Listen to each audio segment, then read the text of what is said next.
रघुपति राघव राजा राम, पतित पावन सीताराम। रघुपति राघव राजा राम, पतित पावन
करुणामरुणालय जगन्नियंता भक्तवत्सल भगवान श्री कृष्णाच्या अत्यंतिक करुणेनं मर्यादा पुरुषोत्तम प्रभू रामचंद्राचं दिव्य चरित्र रामचरित मानस या ग्रंथाच्या माध्यमातून आपण विचारासाठी घेतलेला आहे आणि आज द्वितीय पुष्प भगवत चरणी आपण सादर समर्पित करणार आहोत।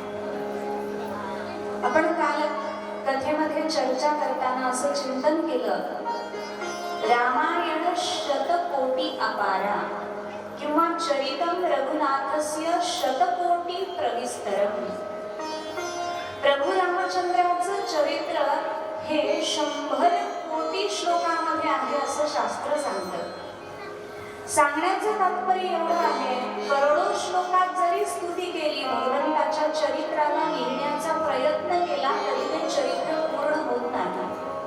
म्हणून म्हटलंय, पृथ्वी का कागज करू लेखनी करू वनराय, 7 समुद्र शाही करू पर हरिगुण लिखा न जाय. म्हणे पृथ्वीला संपूर्ण कागद केलं, म्हणजे लिहिण्यासाठी पृथ्वीचा वापर केला. सगळी पृथ्वी घेतली, संपूर्ण पृथ्वीला कागदासारखं वापरलं. लेखनी करू वनराय, जगातले सगळे वृक्ष लेखणी म्हणून घेतले.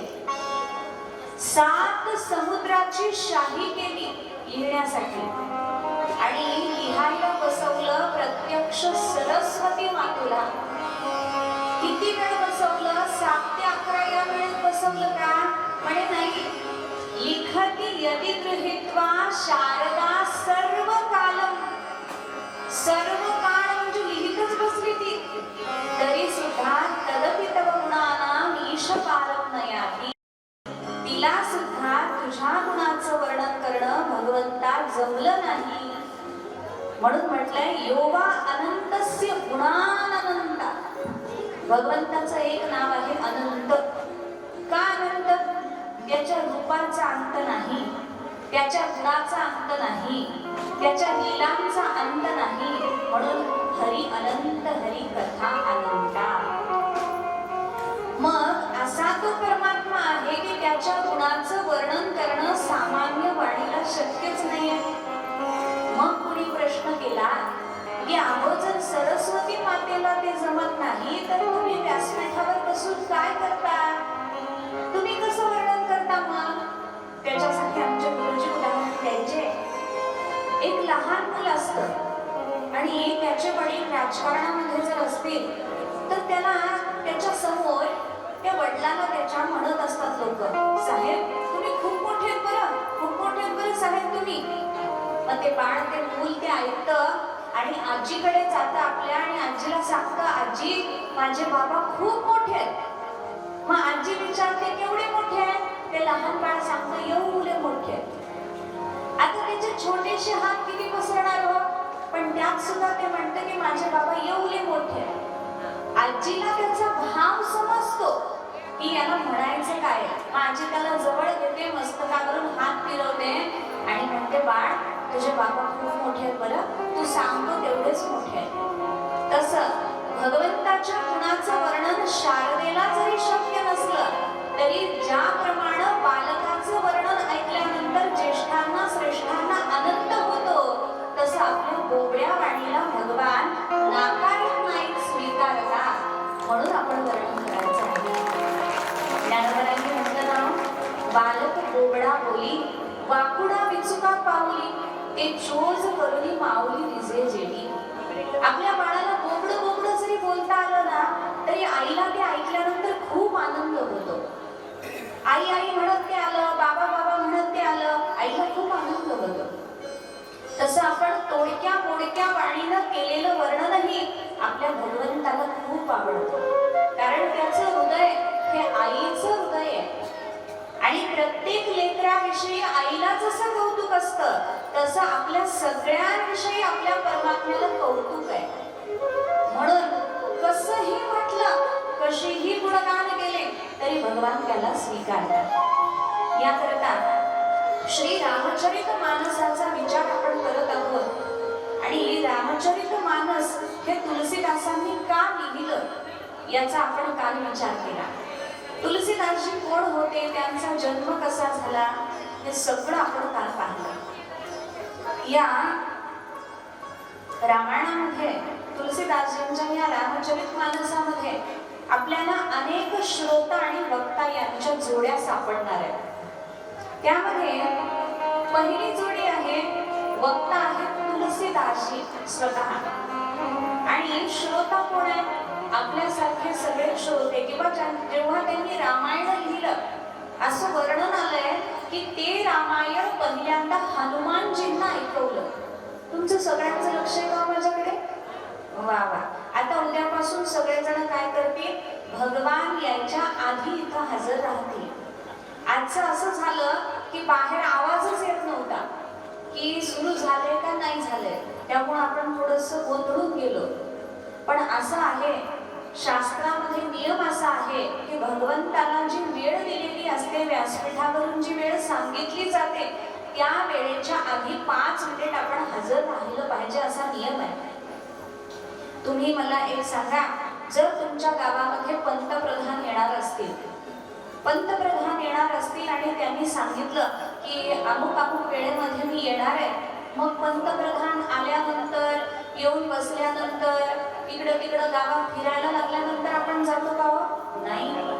पंतप्रधान जिथं येणार असतात तिथला रस्ता आधी स्वच्छ होतो, सगळे खड्डे बुजवले जातात, जणू काही आपला भारत म्हणजे इंटरनॅशनल हायवेच आहे. प्रत्येक ठिकाणी गेल्यावर असंच वाटलं पाहिजे. असे रस्ते सगळे भरले जातात आणि मग रस्त्यावर लोक स्वागतासाठी ठिकठिकाणी उभे असतात की नाही? पंतप्रधानाचं काय सामर्थ्य आहे? हो, एका देशाचा तो राजा आहे, पंतप्रधान आहे. मग एका देशाचा राजा त्याच्याच राज्यामध्ये इकडं तिकडं फिरत असेल तर स्वागतासाठी हजारो लोक उभे राहतात. अनंत कोटी ब्रह्मांड नायक येणार असेल तर आपण किती दक्षतेनं हजर राहिलं पाहिजे हो. ज्याच्या रोमारोमावर अनंत ब्रह्मांड भरलेली आहे, किंवा संतांनी वर्णन केलं, अनंत ब्रह्मांडे उदरी हरी हा बालक नंदाधरी. अनंत ब्रह्मांडाला पोटामध्ये साठवून जो परमात्मा राहतो, तो परमात्मा येण्याच्या अगोदर आपण हजर राहिलं पाहिजे की नाही? तुम्ही शोभायात्रा काढता, आम्ही पंढरपूरला शोभायात्रा काढतो. आमचे गुरुजी सांगायचे की शोभायात्रा म्हणजे काय असतं? परमात्मा त्याच्यामध्ये विराजमान असतात आणि तो रथ असा प्रदक्षिणा मार्गाने फिरत असतो. वर्षभर देवळामध्ये असणारे परमात्मा बाहेर येतात आणि रथामध्ये बसून फिरायला निघतात. आपण त्यांचं दर्शन घेतो.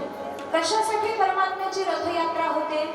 रथयात्रा यासाठी होते की आपण देवळामध्ये जाऊन दुःख सांगतो परमात्म्याला, पण परमात्मा बघायला निघतात की ज्यांनी जे मागितलं होतं त्यांना ते मिळालं का, माझी लेकरं सुखी आहेत का, माझे भक्त सुखी आहेत का, हे बघण्यासाठी भगवान निघत असतात.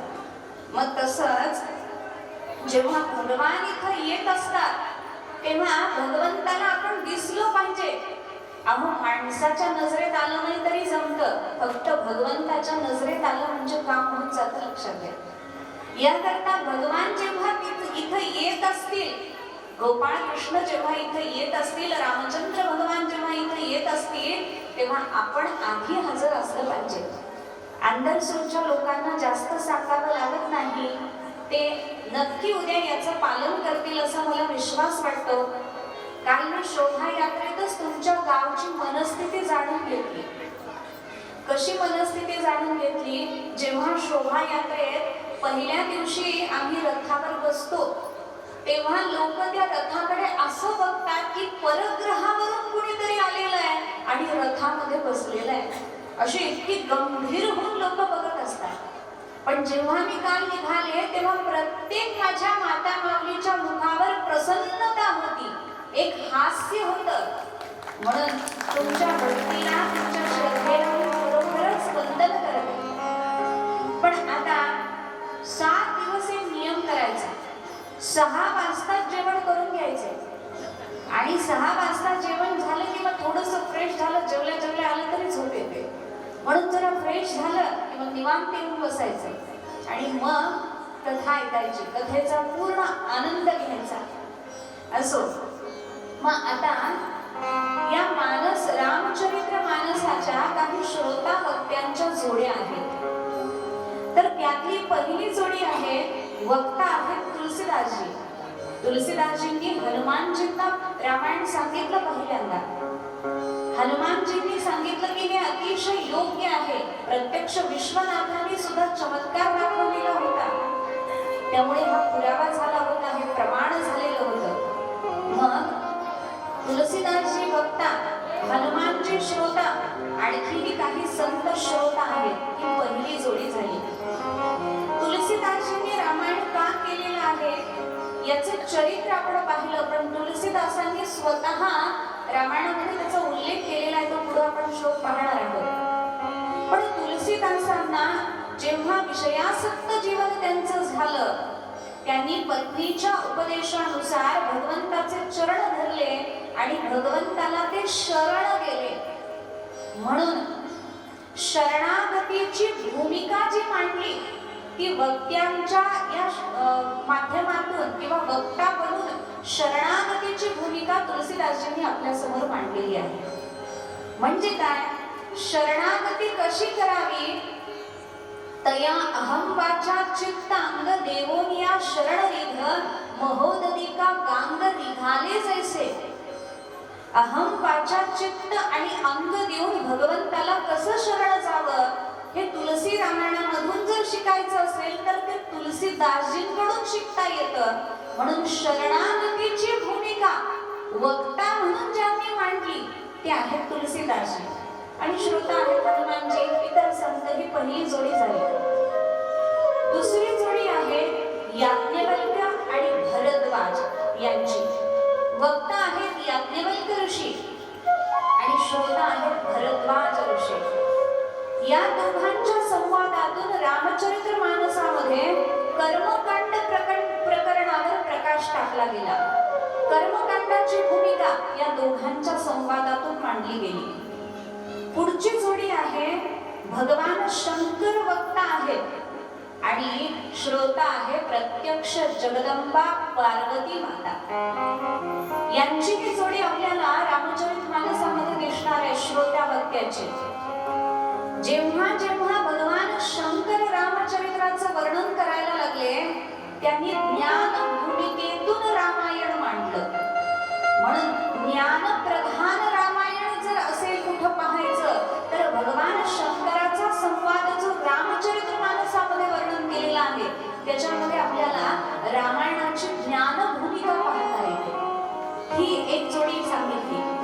आणखी एक जोडी आहे कागभुषुंडी नावाचे जे ऋषी आहेत ज्यांचा देह कावळ्याचा आहे ते वक्ता आहेत आणि प्रत्यक्ष गरुड भगवान जे भगवान विष्णूचं वाहन आहे ते श्रोता आहेत.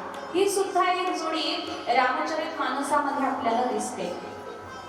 जिथं जिथं उपासनेचा संबंध येतो तिथं तिथं कागभुषुंडी बोलतायत आणि गरुडजी ऐकतायत. पक्ष्यांमध्ये चांडाल पक्षी कावळ्याला म्हटलं जातं.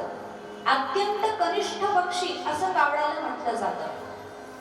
पण ते कागभुषुंडी रामायण सांगायला बसले आणि भगवान विष्णूचं वाहन असलेले गरुड ऐकायला बसले. रामकथा काय चमत्कार करते म्हणे. रामकथेनं असं सामर्थ्य होतं, तयार होतं की उपासना दृढ झाली, अशी मधुरता वाणीला प्राप्त होते की कागभुषुंडी सांगतात आणि प्रत्यक्ष गरुडजी ऐकतात, एवढा अधिकार तयार होतो. म्हणून शरणागतीची भूमिका, कर्मकांडाची भूमिका, ज्ञानकांडाची भूमिका, उपासना कांडाची भूमिका, या चारही भूमिका आपल्याला या रामचरित्र मानसामध्ये पाहता येतात. आता कोणताही ग्रंथ लिहायचा असला की पहिल्यांदा मंगलाचरण केलं जातं. आपण सुद्धा इथं आल्यानंतर वक्रतुंड महाकाय वगैरे वगैरे म्हणतो आणि मंगलाचरण करतो. काय कारण आहे त्याचं? मंगलाचरणामुळे अंतःकरणाची भूमिका तयार होते आणि अंतःकरण एकाग्र होतं भगवंताच्या कथेसाठी. दुसरं कारण आहे की आपलं जे अनुष्ठान चालू आहे ते निर्विघ्नपणे पार पडावं म्हणून आपण गणपतीची उपासना किंवा मंगलाचरण करतो, देवीचं मंगलाचरण करतो, आणखीही आपण मंगलाचरण करतो. तसं तुलसीदासांनी इथं प्रथम श्लोक मंगलाचरणाचा लिहिला आणि वंदना केली आहे. काय वंदना केली आपण बघूया.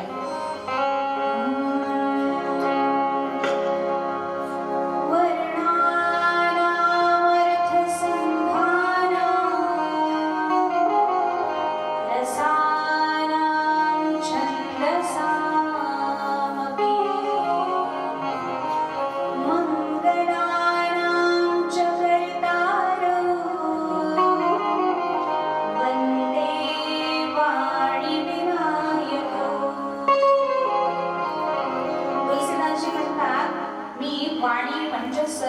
सरस्वती मातेची वंदना करतो आणि मी गणेशाचीही वंदना करतो. वंदे वाणी विनायको. कशासाठी करतो? नियम असा आहे की ग्रंथ निर्विघ्नपणे पूर्ण व्हावा म्हणून मंगलाचरण केलं जाते.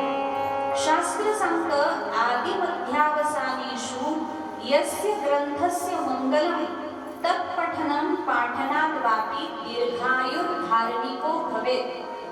जर मंगलाचरणाला बसलो, मंगलाचरण केलं ग्रंथाच्या सुरुवातीला, तर आयुष्य वाढतं, दीर्घायु प्राप्त होते, धार्मिकता प्राप्त होते. म्हणून मंगलाचरण केलं जातं आणि ग्रंथ निर्विघ्नपणे पूर्ण होतो. मग आता या मंगलाचरणामध्ये पहिला श्लोक जो वापरलेला आहे किंवा पहिला श्लोक जो लिहिलेला आहे तो अनुष्टुप छंदामध्ये लिहिलेला आहे. संस्कृतमध्ये वेगवेगळे छंद आहेत, त्यातला एक छंद आहे अनुष्टुप छंद. भगवद्गीतेचे जे श्लोक आहेत, 2 ओळीचे जे आपल्याला दिसतात, सामान्य भाषेमध्ये सांगते, 2 ओळीचे जे दिसतात ते अनुष्टुप छंदातले श्लोक आहेत. मग पहिला श्लोक तुलसीदासांनी अनुष्टुप छंदामधलाच का लिहिला? कारण वाल्मिकी ऋषींनी सुद्धा पहिला श्लोक हा अनुष्टुप छंदामधलाच लिहिला होता आणि वाल्मिकी ऋषींचा अवतार आहे तुलसीदासजी, म्हणून त्याच श्लोकानं सुरुवात करतात. आणि छंद निर्मिती जेव्हा झाली आदि कवी वाल्मिकी ऋषींच्या मुखातून, तेव्हा पहिला छंद पृथ्वीवर प्रकट झाला तो अनुष्टुप छंदच प्रकट झाला. म्हणून त्या छंदाचा मान राखावा याकरता अनुष्टुप छंदामधून स्तुती करतात, मंगलाचरण करतात आणि म्हणतात की हे शारदा माते, हे विनायका गणेशा, मी तुम्हाला वंदन करतो, तुमची वंदना करतो. कशासाठी? मला 5 गोष्टी तुमच्याकडून पाहिजे. कोणत्या 5 गोष्टी पाहिजे? म्हणे वर्णानाम अर्थसंधानाम रसानाम छंदसामपि. पहिली गोष्ट पाहिजे वर्ण म्हणजे अक्षर. ग्रंथ लिहायला बसलाय म्हणजे लिहिणारा जो आहे तो साक्षर असला पाहिजे की नाही? निरक्षराला ग्रंथ लिहिता येत नाही, निरक्षराला ग्रंथ वाचता येत नाही. म्हणून एक सुभाषित आहे, साक्षरा विपरीताश्चेद राक्षसा एव केवलम. साक्षरचं उलट केलं, साक्षराचं उलट केलं तर राक्षसा होतं. म्हणून विपरीत साक्षरता जर झाली तर ती निरक्षरता होते. याकरता वर्ण म्हणजे शब्द हे ग्रंथामध्ये फार महत्वाचे असतात. म्हणून वक्त्यामध्ये सुंदर शब्दफेक असली पाहिजे, शब्द सुंदर मांडता आले पाहिजे. म्हणून पहिली गोष्ट मागितली आहे भगवान गणेशाकडे आणि शारदा मातेकडे वर्णानाम. वर्णाचंच इंग्रजीमध्ये वर्ड झालं, शब्द. म्हणून पहिलं मागितलंय वर्ण. पण आता शब्द फार सुंदर असतील पण त्याला अर्थच नसेल तर काय उपयोग आहे का? उगीच मी मोठमोठे शब्द वापरायला लागले ज्याच्यातून तुम्हाला काही कळेना, मलाही काही सांगता येईना, मग त्याला काही अर्थ राहत नाही.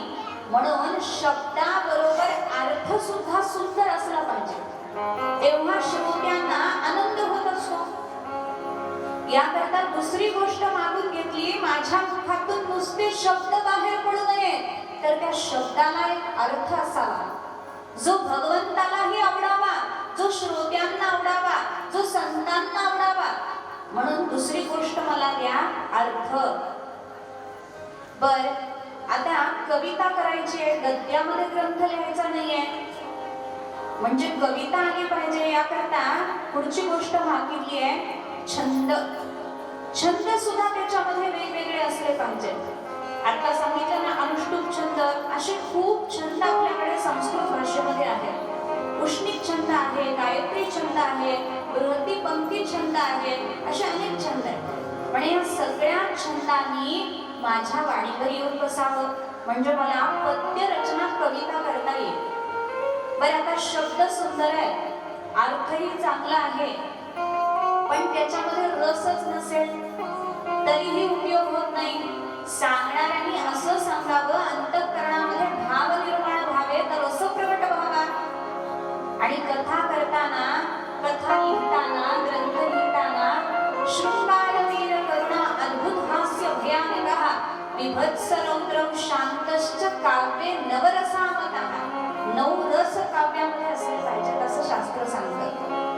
मग त्या 9 रसांचं प्रगटीकरण व्हावं याकरता माझी लेखणी अशी चालू दे गणपती बाप्पा की त्या लेखणीमधून रस प्रगट झाला पाहिजे, भक्ती रस प्रगट झाला पाहिजे, माझे भगवान त्याच्यानं प्रसन्न झाले पाहिजे.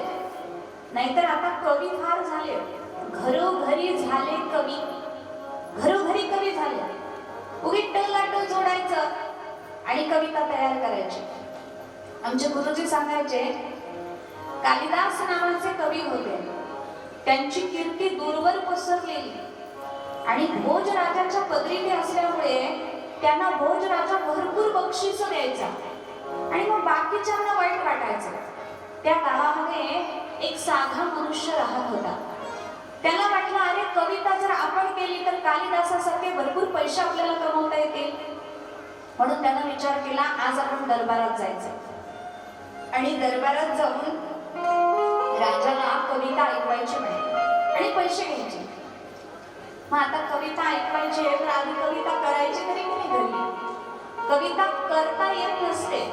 कविता हे अंतःकरणातून प्रगट होत असते, लक्षात घ्या. भावना उत्कट झाल्या की कविता प्रगट होत असते. पण त्याला काय बिचाराला माहीतच नव्हतं पैसे मिळवायचं साधन असं, म्हणून त्यानं त्या कवितेकडे बघितलं. पण आपल्याला घरी कविता करायची गरज नाही, डायरेक्ट तिथं जाऊन कविता करू नये. म्हणून तो राजाकडे आला. कुणाकडे? भोज राजाकडे. आणि कालिदास वगैरे सगळे तिथं बसलेले आहेत. तो माणूस तिथं आला आणि म्हणायला लागला महाराज मी मोठा कवी आहे म्हणे आणि मला आता कविता करायची आहे तुमच्या समोर, तर परवानगी द्यावी. भोज राजा रसिक होता, विद्वान होता, चतुर होता. त्यांनी सांगितलं हरकत नाही, मला कविता ऐकायला आवडतं, तुम्ही करा म्हणे कविता. तो म्हणाला ठीक आहे. आता राजासमोर उभारला, मोठमोठे विद्वान तिथे आहेत, त्याचे हात पाय असे लटलट कापायला लागले. काही सुचेच ना, शब्दही फुटे ना तोंडातून, सगळ्या अंगाला घाम आला. त्याने इकडं तिकडं बघितलं, कविता काही सुचे ना. शेवटी त्याचं लक्ष एका ठिकाणी गेलं. तिथे एक लाकूड होतं आणि त्या लाकडाला भुंगा होल करत होता, छिद्र करत होता. मग त्यानं ते दृश्य पाहिलं आणि तो बोलायला लागला काष्ठम कुरतडते भुंग्या, काष्ठम कुरतडते भुंग्या, भुसकटम पडते भुईम. अर्ध संस्कृत अर्ध मराठी सगळ्या भाषांचा भळ घातला त्याला. काष्ठम कुरतडते भुंग्या, भुसकटम पडते भुईम, कवित्वम करीते गंग्या, सावळा रामाचा जावई. कविता झाली. त्यानं त्या भुंग्याला बघितलं, ते भुसकट खाली पडताना बघितलं आणि म्हणे गंग्या कवित्व करायला लागला. त्याला पुढचं काही आठवे ना, कोण आहे गंग्या? म्हणे सावळा रामाचा जावई. सांगून टाकलं त्यानं. आणि मग ते कवित्व ऐकल्यानंतर भोज राजा हसायला लागला, कालिदासजी हसायला लागले. आणि पुन्हा राजाला त्यानं सांगितलं महाराज माझ्यावर कृपा करा, आता मला सुचलं नाही पण आता मला सुचणार, दुसरी संधी द्या. महाराज म्हणाले ठीक आहे, आणखी आम्हाला हसायला मिळेल, करा म्हणे कविता. पुन्हा तो उभा राहिला आणि म्हणाला ठम ठम ठटम ठम ठटम ठम ठटम ठम, अशी कविता त्यानं केली. आता याला काय अर्थ आहे का? काही नाही. मग पुन्हा राजा लागला हसायला. राजाने सांगितलं याला बाहेर काढा रे म्हणे, उगी आमचा वेळ वाया घालवायला लागला, काही कविता करतो, ठम ठम ठटम ठम अशी कुठं कविता असते का म्हणे, काढा म्हणे याला बाहेर. कालिदासांना दया आली आणि कालिदासजी म्हणाले हे फार मोठे कवी आहेत म्हणे, आपली परीक्षा घेतात हे, त्यांचा अधिकार फार मोठा आहे. भोजराजाने विचारलं ठम ठम ठटम ठम याचा काय अर्थ आहे? तेव्हा त्यांनी सांगितलं महाराज मी सांगतो म्हणे.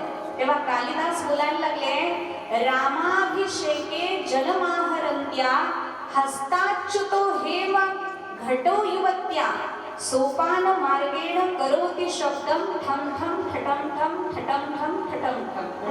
म्हणजे काय म्हणे, ते 3 वाक्य जे आहेत ना पहिले, जे ज्येष्ठ श्रेष्ठ लोक असतात ते थोडक्यात बोलतात म्हणे, मोठी कविता करत नाही, बाकीचं आपण समजून घ्यायचं असतं.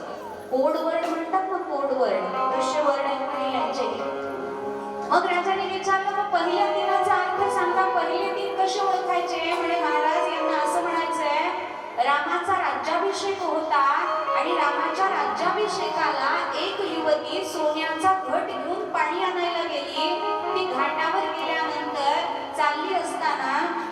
तिचा तो घट, तिच्या हातातली ती कळशी सोन्याची घाटावरून खाली पडली, ती पायऱ्यांना अशी आपटायला लागली, गडगडायला लागली ती कळशी, आणि मग आवाज झाला ठम ठम ठटम ठम ठटम ठम ठम.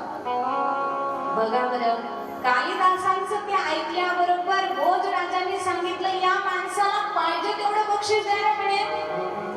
मग कालिदासांचं ते औदार्य पाहिलं, शीघ्र कवित्व पाहिलं, आणि जो सामान्य मनुष्य गेला होता कवी बनायला, त्यानं कालिदासांचे पाय धरले आणि सांगितलं कविता करणं हे सामान्य माणसाचं काम नाही, अंतःकरणातूनच ती कविता प्रगट झाली पाहिजे. म्हणून म्हटलंय उपमा कालिदासस्य, उपमा द्यावी तर फक्त कालिदासांनी द्यावी, असा कालिदासांचा अधिकार होता. मला सांगायचं काय आहे, कविता करायची असेल तर त्याच्यामध्ये रस प्रगट झाला पाहिजे, शब्द पाहिजे, अर्थ पाहिजे, रस पाहिजे, छंद पाहिजे, तरच ती कविता चांगली होते. म्हणून पहिल्या या 4 गोष्टी मागून घेतल्या आणि गणपती बाप्पाला आणि शारदा मातेला सांगितलं एवढ्या 4 गोष्टी घेऊन शांत बसू नका बरं. जे रामायण, जी रामकथा मी सांगणार आहे किंवा जी पद्यामध्ये वर्णन करणार आहे, त्या रामकथेमधून माझ्या श्रोत्यांचं आणि माझं मंगल झालं पाहिजे, म्हणजे कल्याण झालं पाहिजे, अशी कथा माझ्या मुखातून तुम्ही बदलून घ्या. म्हणून 5 गोष्टी मागून घेतल्या, वर्णानाम अर्थसंघानाम रसानाम छंदसामपि मंगलानाम च कर्तारौ. या 5 गोष्टी तुम्ही मला द्याव्या, असं मंगलाचरण केलं पहिल्या श्लोकामध्ये. आणि दुसऱ्या श्लोकामध्ये तुलसीदासजी आता भगवान शंकर आणि पार्वती मातेला नमस्कार करतात. भवानी शंकरौ वंदे श्रद्धा विश्वासरूपिणौ याभ्यां विना न पश्यन्ति सिद्धा स्वान्तस्थमीश्वरम्. तुलसीदासजी म्हणतात आता मी भवानी शंकराची वंदना करतो, त्यांना नमस्कार करतो. का नमस्कार करतो त्यांना? म्हणे श्रद्धा विश्वास रूपिणौ. भगवान शंकर हे विश्वासाचं प्रतीक आहे आणि पार्वती माता हे श्रद्धेचं प्रतीक आहे. कथा सांगणाऱ्याकडे आणि कथा ऐकणाऱ्याकडे या 2 गोष्टी प्रकर्षाने लागतात. ज्याची कथा ऐकायची त्याच्यावर श्रद्धा पाहिजे, त्याशिवाय काही उपयोग होत नाही. आणि ज्याची कथा ऐकायची आहे त्याच्यावर विश्वास सुद्धा पाहिजे. जर भगवान आहे का नाही याच्यावर विश्वास नसेल तर आपण आलो असतो का कथा ऐकायला? आपला विश्वास नाही असं नाही, पण तो दृढ नाहीये. तो दृढ करण्यासाठी आपल्याला कथेमध्ये यायचंय. सामान्य विश्वास आहे भगवंतावर. काही जण घेऊन भक्ती करतात. म्हणून म्हटलंय ना, चतुर्विधा भजन्ते मां जना सुकृतिनोर्जुन आर्तो जिज्ञासु अर्थार्थी ज्ञानी च भरतर्षभ. 4 प्रकारची लोक भक्ती करतात. एक आहे आर्त, संकटात सापडलेला भक्ती करतो. संकट जावं म्हणून लोक देवाची भक्ती करतात. शिवरात्रीला सगळे शंकराचे मंदिर फुल भरलेले होते आणि एकदा का शिवरात्र झाली दुसऱ्या दिवशी लोक तिथं जायला तयार नाही. आपली भक्ती सीझनल असते. श्रावण महिन्यात उगवते, महिनाभर चालते, पुन्हा मावळते, अशी आपली भक्ती असते. म्हणून जेव्हा संकट येतं तेव्हा लोक देवाकडे जातात. मग काय करतात तो लोक? देव पाण्यात ठेवतात. स्वतः पाण्यात बसावं ना, देवाला कशाला पाण्यात ठेवायचं? संकट स्वतःवर, देव पाण्यात. काय नडलंय? तो म्हणतो मग असा भवसागरात बुडवतो ना तुला, बघच म्हणतो आता. त्याला पाण्यात ठेवल्यावर कसा गप्प बसेल? म्हणून याकरता श्रद्धा पाहिजे, विश्वास पाहिजे. पहिला आहे आर्त भक्त, जो भगवंताची भक्ती करतो संकटात सापडलेला. दुसरा आहे अर्थार्थी, ज्याला पैसे पाहिजे, संसारामध्ये मोठी, ज्याला चांगली परिस्थिती कमवायची आहे, तो सुद्धा भक्ती करतो. देवाकडे जातो, देवाला मागतो, देवा हे दे, देवा ते दे. म्हणून मी नेहमी सांगते, दोन प्रकारचे भिकारी असतात. एक भिकारी असतो छोटा, जो मंदिराच्या बाहेर भीक मागतो. दुसरा असतो मोठा, जो मंदिरात जाऊन भीक मागतो. देवा एखादी गाडी प्लीज, देवा एखादा फ्लॅट, थोडी 10-12 एकर जमीन देवा. हे मोठे भिकारी आपल्यासारखे, पण ते भिकारीच या कोटीतले. म्हणून अर्थार्थी, आर्तो जिज्ञासू अर्थार्थी. पुढचा आहे जिज्ञासू. जिज्ञासू ही भक्ती करतो भगवंताची. कशासाठी करतो? जाणण्यासाठी, भगवंताला जाणून घेण्यासाठी तो भक्ती करतो. आणि चौथा आहे ज्ञानी, जो भगवंताला ओळखतो, अनंत कोटी ब्रह्मांड नायक तो आहे म्हणून त्याची भक्ती जो करतो तो श्रेष्ठ भक्त. याकरता भवानी शंकर वंदे श्रद्धा विश्वास रूपिणौ. मी भगवान शंकर आणि भवानी मातेला वंदन करतो, कारण ते दोघं श्रद्धा आणि विश्वासाचं प्रतीक आहे. श्रद्धा म्हणजे काय? श्रद्धाम सत्यम दधाती ययासा श्रद्धा. जी सत्यापर्यंत पोहोचवते तिला श्रद्धा म्हणतात. आणि विश्वासही महत्वाचा आहे. भगवंतावर विश्वास ठेवलाच पाहिजे. मला आश्चर्य वाटतं, मी नेहमी सांगते, आपण गाडीमध्ये बसमध्ये जातो. सध्या संप चालू आहे, पण जेव्हा पूर्व काळामध्ये बस असायची तेव्हा आपण काय बसमध्ये जायचो. गेल्यानंतर काय करायचो? सीटवर जाऊन बसायचो. बसल्यावर त्या ड्रायव्हरचं नाव माहित असतं का आपल्याला? नाही. कंडक्टरचं नाव माहित नसतं, ड्रायव्हरचं नाव माहित नसतं. लोक तिकीट काढतात, बसमध्ये बसतात, निवांत झोपतात, गाव आल्यावरच उठतात. अशी परिस्थिती आहे. ड्रायव्हरचं नाव माहित नाही, तो कसा आहे ते माहित नाही, त्याला गाडी चालवता येते का ते माहित नाही आपल्याला, पण आपण तिथं जाऊन बसतो आणि झोपतो निवांत. ड्रायव्हरवर विश्वास ठेवतो. एका सामान्य ड्रायव्हरवर विश्वास ठेवतो आणि झोपतो, पण जीवनाची गाडी भगवंतावर सोपून आपण निवांत बसत नाही. आपण चिंता करतो, काळजी करतो. म्हणून जीवनाची गाडी, जीवन को मैंने सौंप दिया है भगवान तुम्हारे हाथों में, उद्धार पतन अब मेरा है श्री राम तुम्हारे हाथों में. भगवंतावर सोपून टाकायचं सगळं. राजी है हम उसी में जिसमें तेरी रजा है. तू करशील ते चांगलंच असणार आहे. मला सांगा, एखादं लहान मुल असतं, आईकडे काड्याची पेटी मागतं, माचीस किंवा चाकू मागतं, रडतं, पाया पडतं, आई मला पाहिजेच म्हणतं, पण आई त्याच्या हातात ते देत नाही, कारण आईला माहित असतं याला लागेल, याचं चांगलं होणार नाही. म्हणून काही गोष्टी आपण भगवंताला मागतो, पण भगवान ते आपल्याला देत नाही, कारण देवाला माहित असतं याला जर हे दिलं तर याचं कल्याण होणार नाही. ती आई आहे म्हणून ती जपते, ती सांभाळते. म्हणून भगवंतावर नितांत विश्वास असला पाहिजे. आमचे गुरुजी सांगायचे, एकदा भगवान शंकर आणि पार्वती माता असे फिरत होते. फिरताना गंगेच्या काठावर त्यांनी अनेक लोकांना स्नान करताना पाहिलं. आणि पाहिल्यानंतर पार्वती मातेनं भगवान शंकराला विचारलं, प्रभू, एवढे सगळे लोक इथं स्नान करतायत आणि पुन्हा पापामध्ये प्रवृत्त होतायत, हे का होतंय? तीर्थयात्रेला तर ते जातायत, स्नानही करतायत, अनेक तीर्थांचं दर्शन घेतायत, पुन्हा ते पापामध्ये प्रवृत्त होतायत, असं कसं काय होतं? तेव्हा भगवान शंकर सांगायला लागले, पार्वती यांनी स्नान केलेलंच नाहीये म्हणे. पार्वती माता म्हणते, देवा काय बोलताय तुम्ही? जरा त्यांच्याकडे बघा तरी, त्यांची वस्त्र ओली आहेत, त्याच्यातून पाणी गळतंय, ते नदीतून बाहेर येताना आपल्याला दिसतायत, हजारो लोक गंगेवर स्नानासाठी जातायत, त्यांचं अंग ओलंय सगळं, आणि तुम्ही म्हणता की स्नान केलं नाही म्हणून? तेव्हा भगवान शंकर सांगायला लागले, आपण परीक्षा घेऊन बघू. तेव्हा भगवान शंकरांनी पार्वती मातेला सांगितलं, तू एका सामान्य स्त्रीचं रूप घे. स्त्री सामान्य असली पाहिजे, पण दिसायला सुंदर असली पाहिजे, असं तू रूप घे. तिने सांगितलं, ठीक आहे.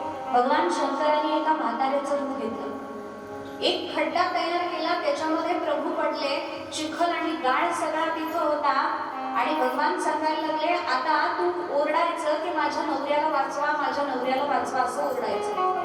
पार्वती माता म्हणाली, हरकत नाही, मी ओरडते म्हणे. आणि मग भगवान शंकर स्वतः त्याच्यामध्ये गेले आणि पार्वती माता ओरडायला लागली, माझा नवरा बुडतोय, मरेल तो तिथं गाळामध्ये सापडून त्याला वाचवा, त्याला वाचवा. लोक वाचवायला यायला लागले. पण पार्वती मातेने त्या लोकांना सांगावं की ज्यानं पाप केलेलंच नाही असाच माणूस माझ्या नवऱ्याला वाचवू शकतो, कारण माझा नवरा पवित्र आहे.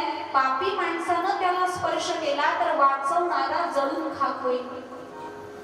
आता कोणी पाप केलं नाही असं छाती ठोकपणे सांगू शकेल का? नाही. गुडनाईट लावलं तरी सुद्धा पाप होतं, डास मारला तरी पाप होतं, मुंग्या मारल्या तरी पाप होतं, कथेत बसून झोपलं तरी पाप होतं. हे लक्षातच ठेवा तुम्ही 7 दिवस. तुम्ही जागे असला म्हणजे मला जाग वाटते, चांगलं वाटतं. आज नाही तसं कोणी दृष्ट काढावे आज तसं असं. मग म्हणे ज्यांनी पाप केलेलं नाही तोच माझ्या नवऱ्याला वाचवू शकतो. तर सगळे लागले घाबरायला. कधीतरी खोटं बोललेलंच असतं, कधीतरी कुणाची निंदा केलेली असते. एकाने तर त्या पार्वती मातेला सांगितलं, बाई नवरा म्हातारा आहे, मरू द्या ना त्याला, तुम्ही आपलं दुसरं लग्न करा, जाऊ दे, असं सांगितलं. पार्वती माता म्हणाली, उपदेश नका देऊ, वाचवायचं असलं तर वाचवा, नाही तर निघा. तो निघाला. अशा अनेक नमुने भेटले पार्वती मातेला. संध्याकाळ झाली. गंगेमधून स्नान करून येणाऱ्या प्रत्येक माणसाला पार्वती माता विचारते, तुम्ही निष्पाप असाल तर माझ्या नवऱ्याला वाचवा. कुणी सुद्धा तयार झालं नाही. संध्याकाळ झाल्यानंतर एक तरुण तेजस्वी असा पुरुष तिथून बाहेर आला. अंगावर वस्त्र होते, त्याच्यातून पाणी टिपकत होतं. पार्वती माता म्हणायला लागली, माझ्या नवऱ्याला वाचवा. तो युवक समोर आला. भगवान शंकराला हात पुढे करायला लागला. तेव्हा पार्वती मातेनं सांगितलं, लक्षात ठेवा, तुम्ही निष्पाप असाल तरच माझ्या नवऱ्याला हात लावा, नाहीतर तुम्ही जळून खाक व्हाल. त्या तरुणाने ते ऐकलं आणि सांगितलं, माते, मी नुकतंच गंगेमधून स्नान करून आलेलो आहे आणि धर्मशास्त्राने असं सांगितलेलं आहे, एकदा गंगा स्नान केलं की 7 जन्माचं पाप नष्ट होतं, म्हणून मी निष्पाप आहे असा माझा विश्वास आहे. आणि मग त्या युवकानं भगवान शंकराला हात दिला. म्हाताऱ्याच्या रूपातल्या भगवान शंकराला हात दिला. भगवंताला बाहेर काढलं. काढल्याबरोबर परमात्मा बाहेर आले. शंकर आणि पार्वती जवळ जवळ उभारले. उभारल्याबरोबर भगवान प्रसन्न झाले. हातामध्ये त्रिशूळ घेतलं आणि भोले बाबा आणि पार्वती माता दोघंही त्यांच्या समोर प्रकट झाले. प्रकट झाल्यानंतर त्यानं साष्टांग दंडवत घातलं आणि भगवंताला विचारलं, देवा, आज माझं असं काय घडलं माझ्या हातून की तुमचं साक्षात मला दर्शन झालंय. तेव्हा भगवान शंकरांनी सांगितलं, हजारो लोक सकाळपासून गंगेमध्ये स्नान करून जातानाही पाहिले, पण त्यांना विश्वास नाही की गंगा मातेनं पापाला नष्ट केलेलं आहे. तू एकटाच असा भेटलास की तुझा धर्मशास्त्रावर, गंगा मातेवर, भगवंतावर नितांत विश्वास आहे, म्हणून तू एकच असा आहेस ज्यानं आज स्नान केलेलं आहे. पार्वती मातेला तिच्या प्रश्नाचं उत्तर मिळालेलं होतं. लोक स्नान तर करतात, पण नुसतं अंग फक्त विचारलं होतं, राम अयोध्यापती आहे का राम परब्रह्म आहे, एवढंच विचारलं होतं. पण भगवान शंकर म्हणतात, पूछो रघुपती कथा प्रसंगा, तू मला माझ्या प्रभू रामचंद्राविषयी प्रश्न केलेला आहे आणि तुझ्या त्या प्रश्नाच्या उत्तरामध्ये मला रामकथा गाण्याचं सौभाग्य मिळणार आहे, म्हणून तू माझ्यावर उपकार केलेले आहेस आणि म्हणून तू धन्यही आहेस. आणि याकरता मी आता तुला विस्तारानं सांगणार आहे की राम प्रभू प्रत्यक्ष परब्रह्म आहे का अयोध्येचे राजे आहेत. मग पार्वती माता म्हणते, हे प्रभू, मला सगळं ऐकायचंय बरं.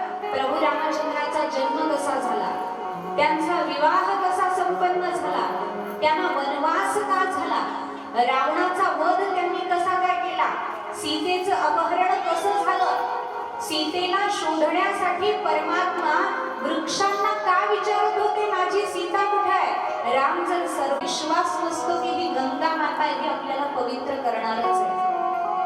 विश्वास ज्याच्या अंतःकरणामध्ये आहे तोच भगवंतावर सत्ता गाजवू शकतो, असं आपले संत बोलतात. लक्षात घ्या.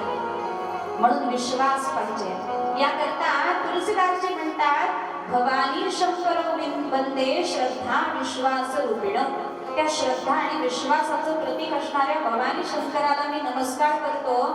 का नमस्कार करतो? म्हणे याभ्याम विना न पश्यन्ति सिद्धाः स्वान्तस्थमीश्वरम्. यांच्याशिवाय अंतःकरणातल्या परमात्म्याचं दर्शनच होऊ शकत नाही श्रद्धा आणि विश्वासाशिवाय. म्हणून मी या दोघांना नमस्कार करतो. आणि मग दुसऱ्या श्लोकामध्ये भवानी शंकराची वंदना करून आता तिसऱ्या श्लोकामध्ये सद्गुरूची वंदना करतात. वंदे बोधमयं नित्यं गुरुं शंकर रूपिणं. यामाश्रितो हि वक्रोऽपि चंद्रः सर्वत्र वंद्यते. बोध स्वरूप असणाऱ्या सद्गुरूची मी वंदना करतो. म्हणे मी नमस्कार करतो माझ्या गुरुला. कसे आहेत ते गुरु? शंकर रूपिणं. शंकर शब्दाचा अर्थ काय? शंकरोति इति शंकरः. जो कल्याण करतो त्याला शंकर म्हणतात. जे कल्याण करणारे माझे सद्गुरू आहेत त्या सद्गुरूंना मी नमस्कार करतो. त्याने आश्रय घेतल्यामुळे किंवा दिल्यामुळे वाकडा असणारा चंद्र सुद्धा सर्वत्र पूज्य झाला. आता याच्यामध्ये पुन्हा एकदा भगवान शंकराचीही वंदना आहे आणि गुरुचीही वंदना आहे. कारण शंकरांनीच डोक्यावर चंद्र धारण केलाय. वाकडा असणारा चंद्र सुद्धा ज्यांनी डोक्यावर घेतल्यामुळे वंदनीय झाला, अशा माझ्या शंकर रूपामध्ये असणाऱ्या कल्याण करणाऱ्या माझ्या गुरुची मी वंदना करतो. कारण सद्गुरु शिवाय परमात्म्याचं ज्ञान, शास्त्राचं ज्ञान कुणीही करून देऊ शकत नाही. म्हणून माणसानं जन्माला आल्यावर एक दिवस गुरु निश्चित केलाच पाहिजे. त्याशिवाय माणसाचा उद्धार शक्य नाही. दीक्षा घेतली पाहिजे, सद्गुरु केला पाहिजे, माळ घातली पाहिजे. माळ असली तरच भगवंताचा शिक्का येतो देहावर, नाहीतर येत नाही. बघा तुम्ही, आमचे गुरुजी उदाहरण द्यायचे की पूर्वी काय असायचं, भटके कुत्रे असले ना त्यांना पकडायला नगरपालिकेची गाडी यायची. कारण ते चावायचे ना, त्यांना पकडायला नगरपालिकेची गाडी यायची. मग भटके कुत्रे कसे ओळखायचे? ज्यांच्या गळ्यात पट्टा नाही ते भटके, ज्यांच्या गळ्यामध्ये पट्टा आहे ते पाळलेले, असं ओळखलं जायचं. तसं ज्याच्या गळ्यामध्ये भगवंताचा पट्टा आहे ते भगवंताचे आणि गुरुचे पाळलेले. बाकी सगळे कसे हो? तुम्हीच म्हणताय बरं, काही म्हणत नाही. मग आपल्याला भटके व्हायचे का पाळलेले व्हायचे? तुम्ही म्हणाल असं कसं म्हणता आम्हाला? मी नाही म्हणत, चोखबारा म्हणतात. अहोजी महाराज तुमच्या द्वारीचा कुत्रा. म्हणे श्रेष्ठाच्याकडे जाऊन त्याची चाकरी करण्यापेक्षा हे अनंत कोटी ब्रह्मांड नायका पंढरीनाथा तुझ्या दरवाजाचा मी कुत्रा आहे. म्हणे कुत्रा, तुझ्या पायरीचा दास मी झालो, इथंच माझी कृतकृत्यता आहे. आणि बघा ना, कुत्र्यांचं सुद्धा नशीब असतं. कुठल्या घरात का आहे, साधा असेल तर त्याला भटकतच राहावं लागतं. पण समर्थाच्या घरचं श्वान जर झालं, गाडीत फिरायला नेतात लोक त्याला. किती प्रेम करतात त्याच्यावर, खूप प्रेम करतात. मग भगवंताचं जे झालं, भगवंताने ज्याला स्वीकारलं, भगवंताचे पाळीव आपण झालं, तर भगवान आपल्याला वाटेल ते देते. म्हणून सर्वत्र वंदना त्या चंद्राची होते, जो वाकडा असून सुद्धा असं सद्गुरूचं सामर्थ्य आहे. म्हणून सद्गुरू केला पाहिजे, गळ्यामध्ये माळ असली पाहिजे. मी काल सांगितलं ना, तुळशीचं पान असल्याशिवाय नैवेद्य भगवान स्वीकारत नाही. तसं या देहावर तुळशी पत्र म्हणजे माळ असल्याशिवाय या देहाला, या अंतःकरणालाही भगवान स्वीकारत नाही. म्हणून जे माळकरी आहेत त्यांना 100 मार्क. ज्यांच्या गळ्यात माळ नाहीये, अरे अरे अरे अरे काय उपयोग नाही. म्हणून आता ज्यांच्या गळ्यामध्ये माळ नाहीये ते घालण्याचा प्रयत्न करतील. योग्य सद्गुरू निवडा आणि जरूर माळ घाला. भगवंताला कळलं पाहिजे, अरे हे आपले आहेत, हे माझे आहेत, मामकः असणारे माझे आहेत, हे भगवंताला कळलं पाहिजे. म्हणून सद्गुरू केला पाहिजे, दीक्षा घेतली पाहिजे. दीक्षा कशाला म्हणतात? का घ्यायची असते दीक्षा? दीयते विमलं ज्ञानं क्षीयते कर्म वासना तेन दीक्षेति सा प्रोक्ता मुनिभिस्तत्वदर्शिभिः. विमल ज्ञान जिथं दिलं जातं आणि पाप वासनांचा क्षय जिथं केला जातो त्याला म्हणायचं दीक्षा. म्हणून दीक्षा महत्वाची आहे. मग तुलसीदासजी म्हणतात, अशा माझ्या सद्गुरूला मी वंदना करतो किंवा नमस्कार करतो, ज्या सद्गुरूमुळे वाकडा असणारा चंद्र सुद्धा सर्वत्र वंदनीय झाला. आता पुढच्या श्लोकामध्ये कवीश्वर आणि कपीश्वराची वंदना केली आहे. कवीश्वर म्हणजे वाल्मिकी ऋषी आणि कपीश्वर म्हणजे हनुमानजी. सीताराम गुणग्राम पुण्यारण्य विहारिण. रामचंद्र प्रभू आणि जानकीजी यांच्या अपार चरित्राच्या वनामध्ये जे विहार करणारे आहेत असे वाल्मिकी ऋषी आणि हनुमानजी या दोघांची मी वंदना करतो. आणि त्यानंतर सीता मातेची वंदना केली आहे, जी उद्भव म्हणजे उत्पत्ती करते, स्थिती आणि संहार करते, त्या सीता मातेची मी वंदना करतो. जी रामाची पत्नी आहे, माझ्या प्रभूची पत्नी आहे, म्हणजे माझी माता आहे, तिच्या चरणावरही मी साष्टांग नमस्कार करतो. तुलसीदासजींचं असं स्पष्ट मत आहे, रावणाचा उद्धार असू दे किंवा वनवासामध्ये भेटलेल्या अनेक असुरांचा उद्धार असू दे, तो सीता मातेमुळेच झालेला आहे. सीता मातेचं अपहरण झालं, तिनं भगवंताचा वियोग सहन केला आणि 6 महिने तिथे जाऊन बसली. भगवान तिला शोधायला निघाले आणि वाटेमध्ये अनेकांचा उद्धार करत निघाले. ती आई आहे म्हणून वेडी वाकडी लेकरं असली तरी सुद्धा त्यांचा उद्धार ती करते. म्हणून माझ्या सीता मातेनं सगळ्यांचा उद्धार केलेला आहे असं तुलसीदासजी म्हणतात. त्या सीतेलाही नमस्कार केला.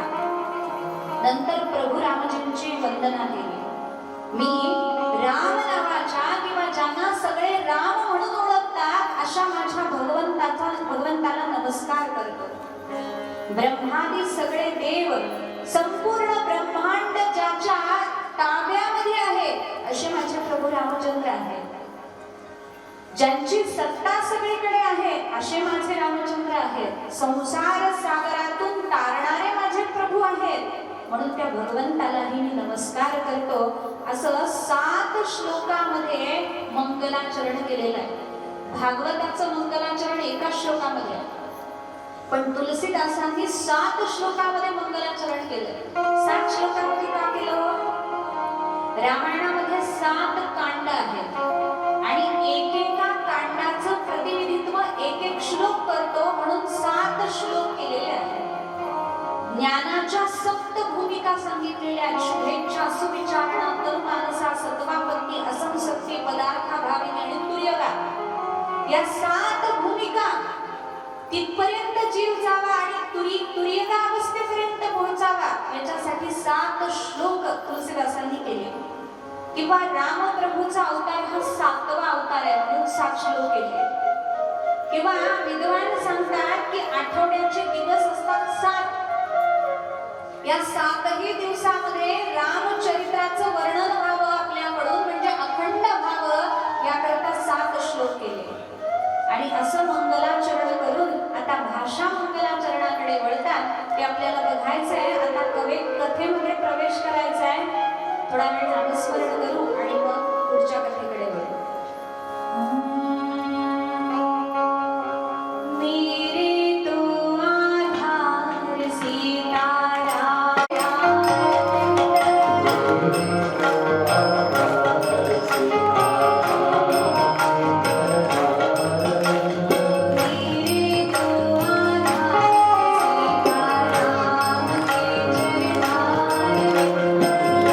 Thank you.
7 श्लोकामध्ये मंगलाचरण करून आता मूळ ग्रंथाकडे वळतात, रामकथेची सुरुवात करतात. मग आपण बघितलं की याज्ञवल्क ऋषी आणि भरद्वाज ऋषी यांची सुद्धा जोडी रामचरित्र मानसामध्ये आहे. मग सांगायला लागले तुलसीदासजी की भरद्वाज नावाचे एक ऋषी प्रयागला राहत होते आणि तिथं त्यांचा आश्रम होता. कसे होते ते म्हणे, तीनही रामपद अति अनुरागा. एकदा सेटिंग झाली की सारखं त्याला हलवू नका. आणि यांचं सुरू झालं की माझा कमी आवाज केला की मध्ये मला बोलायचं असलं की मग ऐकूच येत नाही श्रोत्यांना. असं नको व्हायला. एकदा शांतपणे, आणि तुम्ही ऐकू नाही आलं ना तर सगळे श्रोते मला सांगत जावं बरं ऐकू येत नाही म्हणून. यांचं काम आहे ते आपल्यापर्यंत आवाज पोहोचवणं चांगलं. म्हणून कारण आपल्याला 7 दिवस एकत्र राहायचंय, कनेक्ट राहायचंय. एवढी कथा आयोजकांनी केली, त्यांच्या कष्टाचं चीज झालं पाहिजे. शब्द न शब्द माझ्या श्रोत्यांच्या अंतःकरणाला गेला पाहिजे. म्हणून तुम्हाला पूर्ण अधिकार. नाही आवाज आला तर लगेच सांगायचं की आवाज येत नाही म्हणून. भरद्वाज नावाचे मुनी प्रयागराजला राहतात आणि कसे आहेत ते म्हणे, तीनही रामपद अति अनुरागा. त्यांचं भगवंताच्या चरणावर, रामप्रभूच्या चरणावर अत्यंत प्रेम आहे. आणखी म्हणे तपस्वी आहेत ते भरद्वाज ऋषी. शम, दम आणि दया त्यांच्या अंतःकरणामध्ये आहे. आता हे सगळं वर्णन सांगावं लागतं कारण साधुत्व फक्त नावापुरतं राहिलं. पूर्वी आश्रम इतकी पवित्र असायची की त्या आश्रमामध्ये आल्यानंतर भगवंताचं तेजो वलय जाणवायचं, चैतन्य जाणवायचं. आता अशी काही आश्रम झाली की काही विचारू नका. तिथं कसलेही उद्योग चालतात, अशी आश्रम झाली. म्हणून सांगायला लागलं की तापस, शम, दम, दया, निधान. तपस्या त्यांच्याकडे आहे, शम, दम आणि दया आहे. परमार्थामध्ये अग्रगण्य असे भरद्वाज ऋषी आहेत. आणि प्रयागमध्ये ते राहत असताना प्रयागला माघ महिन्यामध्ये यात्रा भरते आणि सगळे ऋषी तिथं स्नानासाठी येत असतात. म्हणून सगळे ऋषी माघ महिन्यामध्ये आले होते. बरेच दिवस, महिनाभर ते सगळे ऋषी तिथे राहिले आणि माघ महिना संपल्यानंतर निघून चालले. मग याज्ञवल्क नावाचे एक ऋषी होते. त्या ऋषींना भरद्वाज ऋषींनी थांबवून घेतलं आणि सांगितलं, महाराज तुम्ही काही दिवस थांबा. याज्ञवल्क म्हणाले हरकत नाही. मग 1 दिवस झाला, 2 दिवस झाला. काम असलं तर माणसाने राहावं, नाही तर उगीच कुणाच्या घरी राहू नये. पहिल्या दिवशी पाहुणा असतो तेव्हा आदर सत्कार होतो. दुसऱ्या दिवशी राहिला, तिसऱ्या दिवशी 15 दिवसही राहिला, मग त्या पाहुण्याची किंमत राहत नसते. म्हणून 4 दिवसच काम असेल तेवढा वेळ. मग 4 दिवसाचं काम असेल तर 4 दिवस, 8 दिवसाचं काम असेल तर 8 दिवस, आणि 1 दिवसाचं काम असेल तर 1च दिवस, आणि 1 तासाचं काम असेल तर 1 तासच थांबलं पाहिजे, निघून गेलं पाहिजे. अहो महाराज लोकांचं सुद्धा असंच आहे. 7 दिवसच बरं वाटतं. 8व्या दिवशी लोक लगेच गाडी बुक करतात, निघा म्हणतात, आता झालं तुमचं काम. म्हणून अति परिचयात अवज्ञा. आता याज्ञवल्क ऋषी राहिले म्हणे 1 दिवस झाला, 2 दिवस झाला. मग याज्ञवल्क ऋषींनी विचारलं म्हणे, भरद्वाजजी मला इथे का थांबवून घेतलंय? मग भरद्वाजजी याज्ञवल्कांच्या समोर आले, नमस्कार केला आणि नमस्कार करून एक प्रश्न विचारला. नाथ एक संशय बड मोरे. मला एक संशय आहे म्हणे, आणि तो संशय मी तुमच्या समोर मांडतोय का? करगत वेद तत्व सब तोरे. तुमच्या हातामध्ये किंवा तुमच्या बुद्धीमध्ये, अंतःकरणामध्ये वेद तत्व साठवलेलं आहे. म्हणजे तुम्ही सगळ्याचा अभ्यास केलेला आहे. त्वया खलु पुराणानी सेतिहासानी चानघ आख्यातान्यप्य भीतानी धर्मशास्त्राणी अन्यत. ज्यानं सांगायला बसावं त्यानं काय काय करावं? म्हणे इतिहासाचं अध्ययन करावं, पुराणाचं अध्ययन करावं आणि मग सांगायला बसावं. किमान जो ग्रंथ सांगतोय त्याचा तरी अभ्यास करून बसावा. नाहीतर अशी कीर्तन आहेत आता, अभंगाचा कीर्तनाचा सूत्राम संबंध नसतो. कुठेतरी कीर्तन चाललंय, कुठेतरी लोक हसायला लागले, कशी तरी गावढळ भाषा, कसंही बोलायचं, भाषा कशी असणं हे त्याच्या गावाचा प्रश्न लक्षात घ्या. पण आपण नारदांच्या गादीवर आहोत एवढं तरी सौजन्य त्याचं बाळगलं गेलं पाहिजे. किती मर्यादा संपन्न वक्त्याने बोललं पाहिजे. म्हणून म्हणतात करगत वेद तत्व सब तोरे. मी तुम्हाला प्रश्न विचारतोय कारण तुम्ही सगळ्यांचा अध्ययन केलेला आहे आणि हा प्रश्न विचारताना मला भीतीही वाटते आणि थोडीशी लाजही वाटते. म्हणे लाज याच्याकरता वाटते, तुम्ही असं म्हणाल की एवढे वर्ष तुम्ही परमार्थ करता हे सुद्धा तुम्हाला माहित नाही का, असं तुम्ही मला म्हणाल याज्ञवल्क्य ऋषी. म्हणून मला थोडीशी लाज वाटते. तरी सुद्धा मी तुम्हाला तो प्रश्न विचारणार आहे म्हणायचं. कारण गुरुपासून श्रेष्ठ व्यक्तीपासून काहीही लपवून ठेवू नये म्हणून मी तुम्हाला विचारणार आहे. मग काय प्रश्न आहे? तेव्हा भरद्वाज ऋषी बोलायला लागले, राम प्रभूचं नाव आपण ऐकलेलं आहे. ते राम कोणते राम आहेत? एक आहेत अयोध्यापती राम आणि दुसरं आहे परब्रह्म राम. परब्रह्म राम आणि अयोध्यापती राम हे दोन्ही एकच आहेत का दोन वेगळे वेगळे आहेत? जर अयोध्यापती रामच परब्रह्म आहे तर मग सीतेच्या वियोगामध्ये ते रडले कसे काय? एवढे मोठे जर ते परमात्मा होते तर रावणाची हिंमतच कशी झाली त्यांच्या पत्नीला हात लावायची? आणि जर ते खरंच परब्रह्म होते तर सेतू बांधण्यासाठी वानरांची त्यांना मदत का घ्यावी लागली? हे सगळं आम्हाला सांगा म्हणे. हा प्रश्न ऐकल्यावर याज्ञवल्क्य मुनींना खूप आनंद झाला. कारण साधूकडे गेल्यानंतर भगवंताचीच चर्चा केली पाहिजे. उगीच काहीतरी सांगत बसलो इकडचं तिकडचं असं होऊ नये. शास्त्र सांगतं अन्नाचा कण आणि साधूचा क्षण वाया घालवू नये. साधूचा एक एक क्षण भगवंताला समर्पित असतो म्हणून तो वाया घालवायचा नसतो. हा प्रश्न विचारल्यानंतर याज्ञवल्क्यांना आनंद झाला आणि याज्ञवल्क्य सांगायला लागले, हाच प्रश्न पूर्वी एकदा सती मातेनं भगवान शंकराला विचारलेला होता. आता प्रश्न काय आहे? राम कोण आहे? आणि प्रभू याज्ञवल्क्य ऋषी सांगताय की भगवान शंकरांना हाच प्रश्न सतीनं विचारलेला होता. आणि इथून थोडंसं आता शिवचरित्रामध्ये सांगितलेलं आहे. काल आपण बोलून गेलो की मध्येच थोडं शिवचरित्र आहे. का ते शिवचरित्र आहे? पुढे तुलसीदासजी म्हणतात की ज्याला या शिवचरित्राबद्दल श्रद्धा नाही तो रामचरित्राचा अधिकारी नाही. ज्याला या शिवचरित्रामध्येही आनंद उत्पन्न होईल त्यालाच पुढची रामकथा समजेल, बाकीच्यांना ती रामकथा समजणार नाही. कारण वारकरी संप्रदायामध्ये सुद्धा हरिहरामध्ये भेद मानला जात नाही. तुम्ही पंढरपूरला याल तर भगवान पंढरीनाथाच्या मस्तकावर शिवलिंग आहे. पहिले वारकरी पंढरपूरचे भगवान शंकर आहेत, लक्षात घ्या. पहिली वारी भगवान शंकरांनी केलेली आहे पार्वती मातेला बरोबर घेऊन. पार्वती माता थकली आणि बसली. तिथं पद्मावती नावाचं एक मंदिर आहे पंढरपूरला, पद्मतीर्थ आहे तिथं. आणि मग भोले बाबा एकटे पंढरपूरला म्हणजे मंदिरामध्ये गेले. तिला तिथंच बसवलं पार्वतीला आणि एकटे तिथं गेले पंढरीनाथाकडे. भगवंताला इतका आनंद झाला की बसायला कुठं जागा देऊ त्यांना समजेना. मग भगवान पंढरीनाथांनी सांगितलं तुम्ही माझ्या मस्तकावरच बसा, म्हणून मस्तकावर बसवलं. म्हणून आपल्या वारकरी संप्रदायामध्ये एकादशीही केली जाते आणि शिवरात्रही केली जाते. सोमवारचं व्रतही केलं जातं.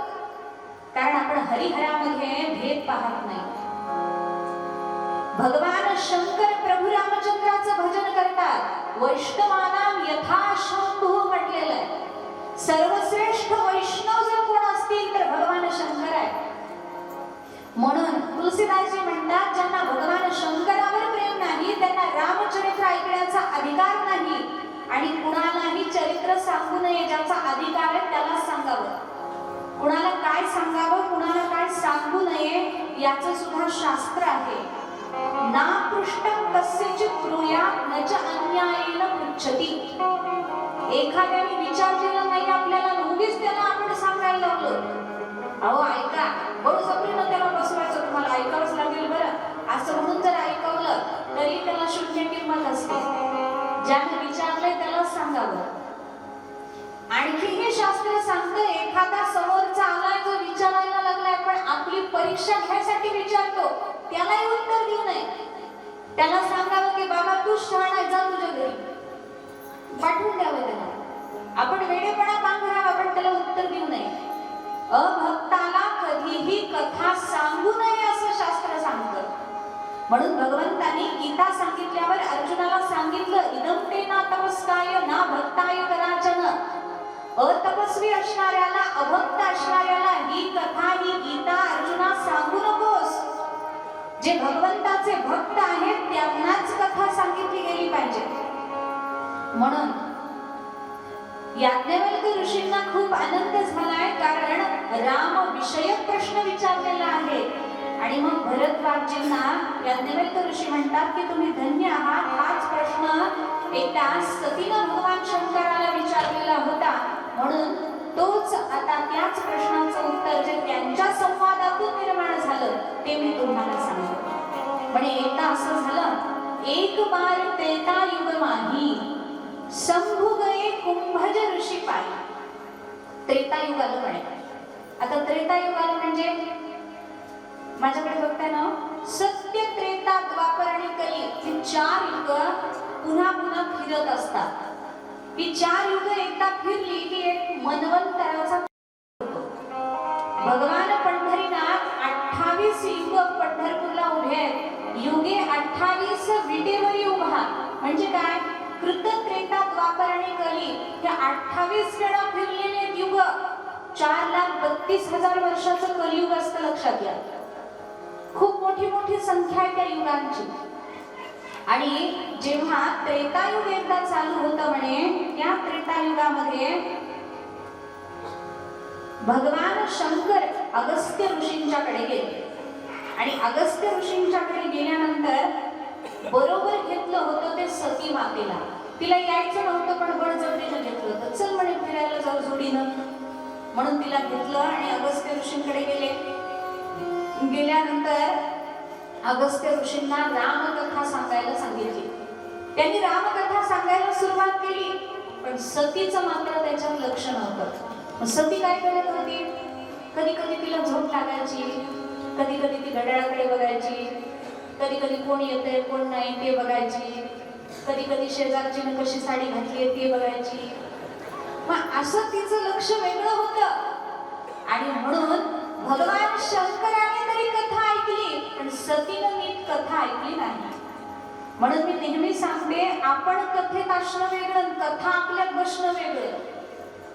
आपणही कथेत असलं पाहिजे, कथाही आपल्यात बसली पाहिजे, तेव्हा उद्धार होतो. म्हणून सगळी कथा सांगून झाली. भगवान शंकर आनंदित झाले. अगस्त्य ऋषींनी कथा सांगितल्यानंतर रामकथा. आणि आता तिथून भगवान शंकर निघाले. अगस्त्य ऋषींनी पूजा वगैरे केली, भगवान शंकराला पाठवलं आणि विमानामध्ये आरूढ होऊन भगवान शंकर आता आकाश मार्गाने निघाले. मग रामकथा ऐकली होती आणि रामकथा ऐकल्यानंतर त्यांना अशी इच्छा झाली की भगवान प्रभू रामचंद्राचं दर्शन तरी करावं. खूप वाटायला लागलं, इच्छा झाली. आणि नेमकं ते त्रेतायुग होतं आणि प्रभू रामचंद्राचा अवतार झालेला होता. आणि त्या अवतारामध्ये प्रभू रामचंद्र अशी लीला करत होते की सीता मैयाचं अपहरण झालेलं आहे आणि भगवान प्रभू रामचंद्र सीता मैयाला शोधतात. ते कुणी पाहिलं हो सती आणि भगवान शंकरांनी आकाश मार्गाने खाली पाहिलं. जेव्हा प्रभू रामचंद्र दिसले भगवान शंकरांना अतिशय आनंद झाला आणि भगवान शंकरांनी नमस्कार केला प्रभू रामचंद्राला आणि स्तुती केली. काय स्तुती केली आहे वर्णन केलं. जय सच्चिदानंद जग पावन अस कही चलो मनोजन सावन. चले जात सुख सती सवेता पुनि पुनि पुलकत कृपानिकेता. पुनि पुनि पुलकत कृपानिकेता. पुनि पुनि पुलकत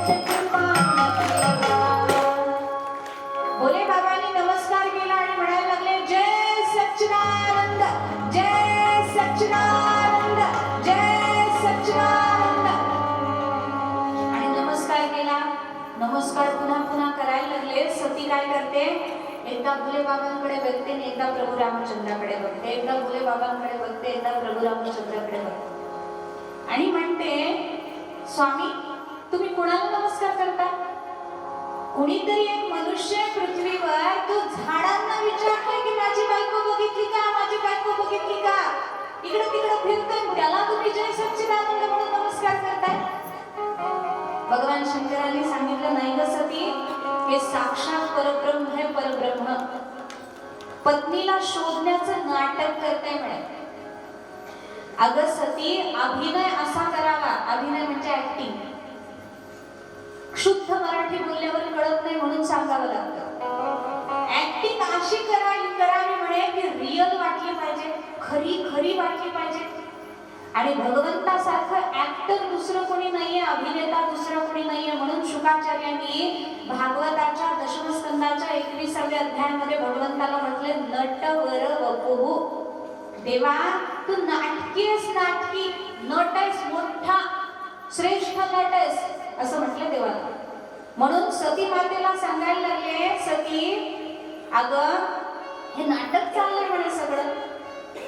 तेव्हा सती बोलायला लागली, हे जर परब्रह्म असतं, राम आता तुम्ही ज्याला नमस्कार करताय तो जर परब्रह्म असता तर आपल्या बायकोला शोधून फिरला असता का म्हणे?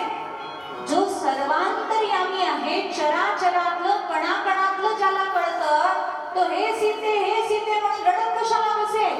माया मोहामध्ये सापडलेला मनुष्य दिसतोय म्हणे, हा हे राम असू शकत नाही. तेव्हा प्रभू रामचंद्राकडे बघून भोले बाबांचे नेत्र भरून आले. पुन्हा एकदा नमस्कार करून सतीला सांगायला लागले, माझे परमात्मा कोण आहेत सती? ऐक म्हणे, मुनी धीर जोगी सेठ संतत विमल मन जेहि चावही जहि देती निगम पुराण जासु तीरथ पावनी जोई राम व्यापक ब्रह्म भुवन निकाय पति माया धरी अवतरो अपने भगत हितरि जन नित रघुकुलमणि निज कंठ नित रघुकुलमणि निज कंठ नित रघुकुलमणि. अगं सती, मुनी धीर योगी, जे मुनी आहेत, योगी आहेत, सिद्ध आहेत, संत आहेत, ते ज्याचं वर्णन करतात, यम ब्रह्मा वरुणेंद्र रुद्र मरुत स्तुवन्ति दिव्यै स्तवैः वेदैः साङ्ग पदक्रमोपनिषदैः गायन्ति यं सामगाः, तेच हे साक्षात परब्रह्म आहे. ज्याचं वेद नेती नेती म्हणून वर्णन करतात, तोच हा परब्रह्म परमात्मा आहे. जो व्यापक आहे, अनंत कोटी ब्रह्मांडाचा नायक आहे, तोच हा रामप्रभू आहे. आता एवढं सगळं सांगितलं होतं, ऐकायला पाहिजे की नाही सतीनं? पण जी नवऱ्याचं ऐकेल ती बायकोच कसली? एवढं सगळं सांगितलं तरी सतीला विश्वास बसेना. म्हणे, स्वामी असं कसं बोलता हो, तो बघा कसा रडायला लागलाय. मग भोले बाबा म्हणतात, आता ही केस आपल्या ताब्यातली राहिली नाही, सांगून काही उपयोग होणार नाही. म्हणे, सती मी तुला सगळं वर्णन करून सांगितलंय, हा परब्रह्मच आहे, आणि तरीही जर मला माझ्या शब्दावर तुझा विश्वास नसेल तर तूच जाऊन परीक्षा घे. आता नवरा कसं बोलतोय, कोणत्या भावनेनं बोलतोय हे पत्नीला समजलं पाहिजे. तू फार शहाणी आहेस असं म्हणणं वेगळं, तू फार शहाणी आहेस असं म्हणणं वेगळं. मात्र तिला कळायला पाहिजे होतं की जाऊन तू परीक्षा घे असं म्हटलेलं. ती म्हणाली, ठीक आहे. भोले बाबांनी ओळखलं की भगवंताच्या मायेचा विस्तार झालेला आहे, म्हणून एका वडाच्या झाडाखाली ते बसले आणि सांगितलं, जा म्हणे परीक्षा घे. आणि मग सती विचार करायला लागली की आपण कशी परीक्षा घ्यावी प्रभू रामचंद्राची. जर आपण यांची परीक्षा घेतली आणि यांनी आपल्याला ओळखलं तर हे आणि सतीनं काय केलं, सीतेचं रूप घेतलं. सीतेचं रूप घेऊन सती निघाली परीक्षा घेण्यासाठी प्रभू रामचंद्राची. आता लक्ष्मण जे आहेत, प्रभू रामचंद्र आहेत, वनामध्ये फिरतायत, हे सीते, हे सीते, हे सीते असं ओरडतायत. सतीनं काय केलं, समोरून आली आणि समोरून आल्यानंतर प्रभू रामचंद्राच्या समोर उभारली. भगवंतांनी तिला पाहिलं पण तोंड इकडे फिरवलं, पुन्हा म्हणायला लागले, हे सीते. पुन्हा समोर येऊन उभारली. पुन्हा प्रभू रामचंद्रांनी तोंड बाजूला केलं, म्हणे, हे सीते, हे सीते. पुन्हा पुन्हा पुन्हा पुन्हा प्रभू रामचंद्राच्या समोर येऊन उभारायला लागली. शेवटी परमात्म्याने दुर्लक्ष करून करून भगवान थकले आणि प्रभू रामचंद्र म्हणाले, आई साहेब, वनामध्ये एकट्याच का फिरतात? भगवान शंकर कुठे आहे? प्रश्न विचारला आणि मग मात्र चपापली. तिला बोलता येईना, सगळ्या अंगाला घाम सुटला, थरथर थरथर कापायला लागली. पुन्हा प्रभू रामचंद्र म्हणतात, वन भयानक आहे, एकट्या फिरू नका, भोले बाबांकडे जाऊन बसा. आणि मग लक्ष्मणजींना काही कळेना, म्हणजे ही तर सीतेसारखी दिसते आणि प्रभू रामचंद्र हिला आई साहेब म्हणतात आणि म्हणतात की प्रभू शंकराकडे जाऊन बसा. हे चाललंय काय?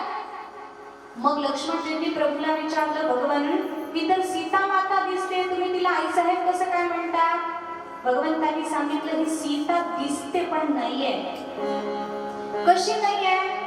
माझी सीता मर्यादा संपन्न आहे. ही जर खरी सीता असती तर माझ्या मागून आली असती, ही माझ्या पुढून आली आहे म्हणून ही डुप्लिकेट आहे म्हणे.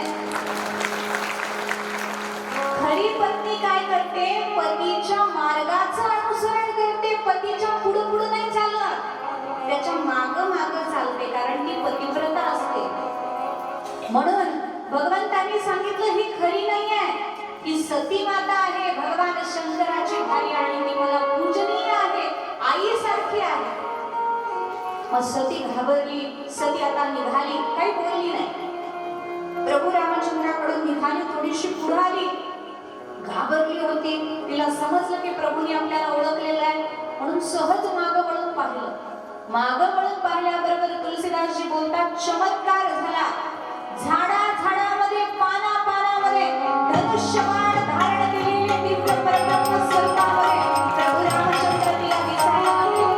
चराचरामध्ये भगवंताचं दर्शन तिला व्हायला लागलं आणि लक्षात आलं तिच्या की राम परब्रह्म आणि व्यापक आहे, कणाकणामध्ये भरलेला आहे, चराचरामध्ये भरलेला आहे. आता तिनं ते सगळं पाहिलं, भगवंताचा महिमा पाहिला आणि धावत धावत धावत आपलं रूप त्यागलं, सीतेचं, पुन्हा सतीचं रूप घेतलं आणि भगवान शंकराकडे आली. भगवान शंकराकडे आल्यानंतर भगवान शंकराने तिला विचारलं, का ग, परीक्षा घेतलीस का? तेव्हा सती म्हणते, कछुन परीक्षा लीही गोसाई, मी परीक्षा घेतली नाही म्हणे, खोटं बोलली. नवऱ्याशी जी खोटं बोलते तिची अधोगती होते असं ब्रह्मवैवर्त पुराण सांगतं.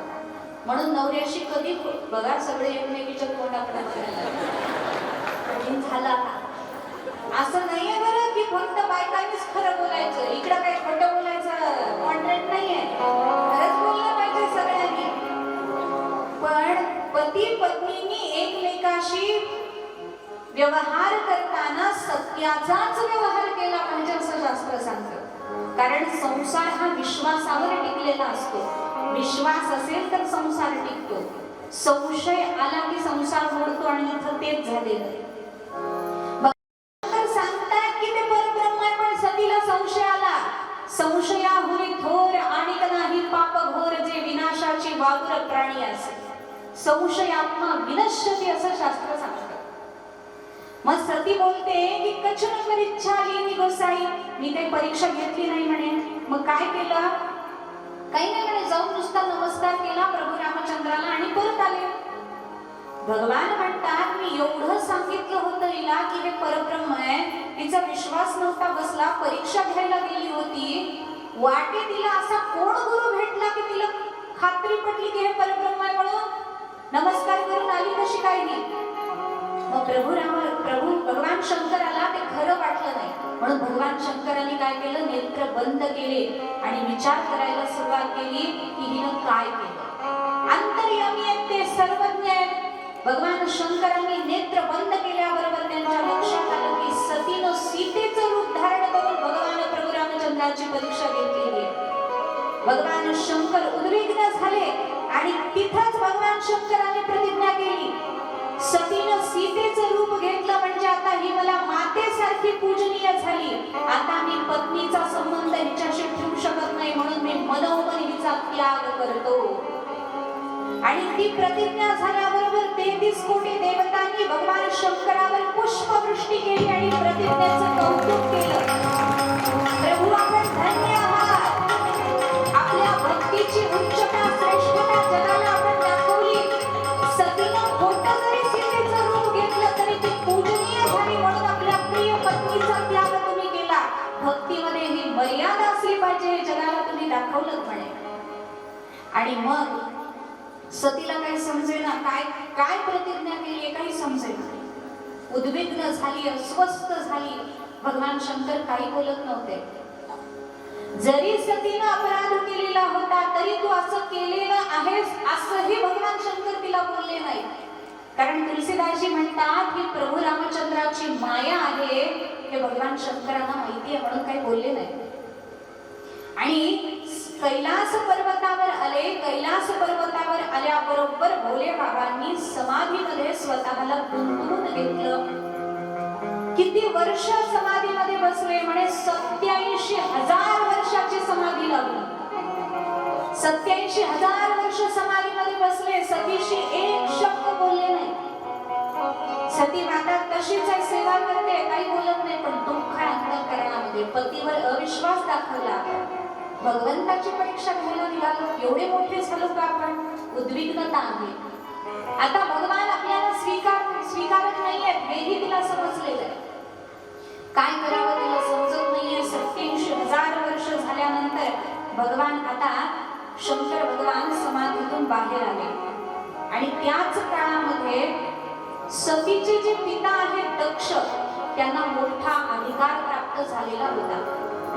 संपत्ती आणि सत्ता अयोग्य माणसाच्या हातात गेली तर माणसाला अभिमान होत असतो. म्हणून संपत्ती आणि सत्ता योग्य माणसाच्या हातात असली पाहिजे. आमचे गुरुजी एक सुभाषित सांगायचे, मर्कटस्य सुरापानम तन्मध्ये वृश्चिक दंशनम तन्मध्ये भूत संचारो यद्वा तद्वा भविष्यति. माकड कसं असतं, आधी चंचल असतं, त्यात त्याला मद्य पाजलं, त्यात त्याला विंचू चावला, त्यात त्याला भूताने झपाटलं, मग कसं होईल ते. किती उड्या मारेल, भयंकर उड्या मारलं माकड. तुम्हाला माहिती आहे माकड, हा, मग ते कसं किती उड्या मारतं, चंचल असतं. तसं सत्ता संपत्ती मान सन्मान हे जर माकडाच्या हातात गेलं तर ते चंचल होतं, स्वतःचंही वाटोळं करून घेतं आणि बाकीच्यांचंही नुकसान करतं. तसंच दक्षाच्या हातामध्ये सत्ता आली होती, मोठा अधिकार प्राप्त झाला होता, म्हणून तो उन्मत्त झालेला होता. आणि मग दक्षानं एक यज्ञ करायचं ठरवलेलं होतं. सगळ्यांना आमंत्रण दिलेलं होतं, पण भगवान शंकराला मात्र त्यानं आमंत्रण दिलेलं नाही. सतीनं पाहिलं की सगळे देव त्या यज्ञाकडे चाललेले आहेत आणि मुद्दाम कैलास पर्वतावरून विमानं घेऊन ते देव चाललेले आहेत. कारण सतीला समजावं, आम्हाला बोलवलंय पण तुला नाही बोलवलं. ही एक माणसाची खोड असते. एखाद्याने जर आपल्याला बोलवलं, शेजारच्याला बोलवलं नाही ना, तयार होऊन त्याच्या घरी जायचं, सांगायचं नाही तर चावी ठेवायची, हे काय चावी, आम्ही चाललोय बरं, अच्छा असं त्यांनी बोलवलंय, मुद्दाम सांगायचं म्हणजे त्याला वाईट वाटावं. तसंच ते सगळे देव करायला लागले. सती अस्वस्थ झाली, कारण माहेरचा कार्यक्रम होता आणि तिथं मिरवण्याची प्रत्येक बाईला इच्छा असते. मग ती देवाची बायको असली तरी चालेल, तिला इच्छा मात्र असते. मग ती सती भोले बाबांच्याकडे गेली, नमस्कार केला आणि सांगितलं, स्वामी तुमच्या सासऱ्याकडे यज्ञ आहे, मला जाण्याची इच्छा आहे, मी जाऊ का. भगवान शंकर म्हणायला लागले, सती तू तिथं जाऊ नयेस असं मला वाटतं. कारण एक तर आपल्याला आमंत्रण नाही आणि आमंत्रणाशिवाय मरणाशिवाय शहाण्या माणसांनी कुणाच्याही घरी जाऊ नये. तिथं जाऊन जर आपला अपमान झाला तर मरणासारख्या यातना आपल्याला होतात. संभावितस्य स्वजनात पराभवो यदास सत्यो मरणाय कल्पते. सती म्हणते अहो आमंत्रणाची गरज असते पण ती लोकाच्या घरी असते. माहेर आहे ते माझ्या पित्याचं घर आहे, तिथं कशाला आमंत्रणाची गरज आहे, मी जाणार आहे. भगवान म्हणाले तू ठरवलंच आहेस तर विचारतेस कशासाठी. भगवंताने विचार केला आता हिला काही नाही बोलायचं आपण, कारण नको जाऊ म्हटलं तर इथं मरेल. जीव दे तुमचं असंच असतं, मी माहेर जायचं म्हटलं की काहीतरी अडथळा करता असं म्हणेल म्हणून गप्प बसले. आणि तुला करायचंय ते कर. मग सती निघाली. सुंदर अशी सगळी व्यवस्था त्या यज्ञामध्ये केलेली आहे. आणि सती तिथे आली. आल्याबरोबर सतीनं आपल्या पित्याला नमस्कार केला दक्षाला. पण दक्षाने तोंड फिरवलं आणि दक्ष बोलायला लागला काही माणसं इतकी निर्लज्ज असतात म्हणे आमंत्रणाशिवाय सुद्धा येतात. सतीचा द्वेष नव्हता दक्षाला, कारण मुलगी होती, पण द्वेष होता तो भगवान शंकराचा. कारण भगवान शंकरांनी दक्षाचा अपमान केला असं दक्षाला वाटत होतं. भागवतामध्ये ती कथा विस्ताराने, शिवपुराणामध्ये सुद्धा विस्ताराने, इथं तुलसीदासांनी जे लिहिलंय ते मी तुम्हाला सांगणार आहे आता. मग भोले बाबा दक्ष आल्यानंतर उठून उभे राहिले नव्हते. हा द्वेष मनामध्ये होता म्हणून दक्षाला राग आहे सतीबद्दल. म्हणजे काही माणसं इतकी निर्लज्ज असतात की आमंत्रणाशिवाय येतात. तरीही सती शांत राहिली, काही बोलली नाही. मग आपल्या आईकडे गेली. तुलसीदासांनी वर्णन केलंय सादर भलेही मिली एक माता. तिथं गेल्यानंतर आदरानं प्रेमानं जर कोणी सतीला भेटलं असेल तर ती फक्त आई भेटली. कारण सगळे जरी पारखे झाले, सगळ्यांनी जरी नाकारलं तरी आई लेकराला कधीच नाकारत नाही. लक्षात घ्या, आईचं हृदयच वेगळं तयार केलं तेव्हा. म्हणून सती माता आईला भेटली. विचारलं आईनं बाळ तुझं कसं चाललंय. सतीनं काही सांगितलं नाही की आई असे घरात अंकच नाहीये, तंकच नाहीये, नवरा ऐकतच नाही, असं काही सांगितलं नाही. म्हणे आई मी बरी आहे. सती म्हणते आई मी बरी आहे. मग बहिणी भेटल्या, खूप आनंद झाला सतीला. यज्ञामध्ये बसली एका कोपऱ्यामध्ये, कुणी विचारत नव्हतं. एका कोपऱ्यामध्ये बसली. सगळ्या देवतांना त्याच्यामध्ये आहुती दिली जात होती, पण भगवान शंकरांना मात्र आहुती दिली जात नव्हती. ते सतीनं पाहिलं आणि सती संतापली. दक्षाकडे गेली आणि बोलायला लागली पिताजी काय करताय तुम्ही. सगळ्या देवतांना आहुती दिली जाते पण माझ्या भगवान शंकरांना मात्र आहुती दिली जात नाहीये. हे चुकीचं वर्तन तुमच्याकडून चाललेलं आहे. भगवान शंकराचा अपमान करणारा विष्णूला कधीही प्रिय होत नाही असं शास्त्र सांगतं. म्हणून तत्काळच तुमचा काळ जवळ आलेला आहे, लवकरच तुमचा काळ जवळ आलेला आहे अशी तुमची वर्तणूक चाललेली आहे. सती संतापली. सती म्हणते आपल्या समोर आपल्या देवाचा अपमान होत असेल, आपल्या संतांचा श्रेष्ठाचा अपमान होत असेल, शक्ती असेल तर त्याला प्रतिकार करावा, नसेल तर तिथून निघून जावं. आता याच देहानं मी भगवान शंकराकडे गेले आणि भगवान शंकर मला थट्टेमध्ये मस्करीमध्ये जरी म्हणतील हे दाक्षायणी दक्षाची मुलगी तर माझ्या देहाचा मला वीट येईल म्हणून मी माझं शरीर भस्म करते असं म्हणून योगाग्नी पेटवला आणि सतीनं आपलं शरीर दग्ध केलं. सतीचं शरीर दग्ध झाल्याबरोबर नारदांनी जाऊन भगवंताला बातमी दिली शंकराला की स्वतःचं शरीर सतीनं दग्ध केलेलं आहे. आणि मग भगवान शंकरांनी वीरभद्राला पाठवलं आणि वीरभद्राच्या करवी त्या दक्षाच्या यज्ञाचा विध्वंस करवला. दक्ष यज्ञाचा विध्वंस झाल्यावर त्याचं मस्तक वीरभद्राने कापून टाकलं, त्याला बकऱ्याचं मस्तक लावावं लागलं आणि अशा प्रकारे सतीचं शरीर आता नष्ट झालं. हे का झालं. रामावर संशय घेतला. राम खराय का खोटाय, नवऱ्याचं बोलणं ऐकलं नाही, त्याच्यावर विश्वास ठेवला नाही, भगवंतावर अविश्वास दाखवला, शास्त्र सांगणाऱ्या नवऱ्यावर सुद्धा अविश्वास दाखवला, पती वचनावर अविश्वास दाखवला म्हणून तिचं शरीर तिला दग्ध करून घ्यावं लागलं. आता तिचं ते शरीर पडलं आणि सती मातेनं पुढचा जन्म हिमालयाच्या ठिकाणी पार्वती रूपानं घेतला. पर्वताची कन्या म्हणून तिचं नाव झालं पार्वती. आणि ती पार्वती जेव्हा झाली, जगते उम्हा सैल ग्रह जाई, सकल सिद्धी संपत्ती तह छाई.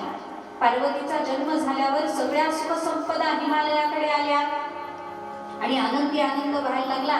ती पार्वती आता वाढायला लागली. पूर्वी लग्न लवकर व्हायचे, आता लग्न लवकर होत नाही.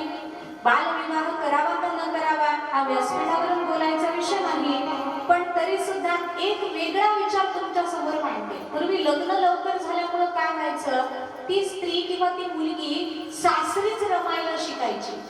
आता तिची 25 वर्ष इकडेच गेलेली असतात, त्यामुळे ती माणसांशी त्या एकरूप होऊ शकत नाही हवी तेवढी. लहानपणापासून ती तिथे असली की आपोआप तिथलं प्रेम लागतं, लक्षात घ्या. अशी परिस्थिती असायची. आता पार्वती मोठी होते आणि पार्वतीला भेटायला किंवा जगदंबा आहे ती म्हणून तिचं दर्शन घ्यायला नारदजी आले. आता नारदजी आले की नुसते मौन येत नसतात, नामस्मरण करत करत येत असतात, म्हणून नारदजी नामस्मरण करत आले.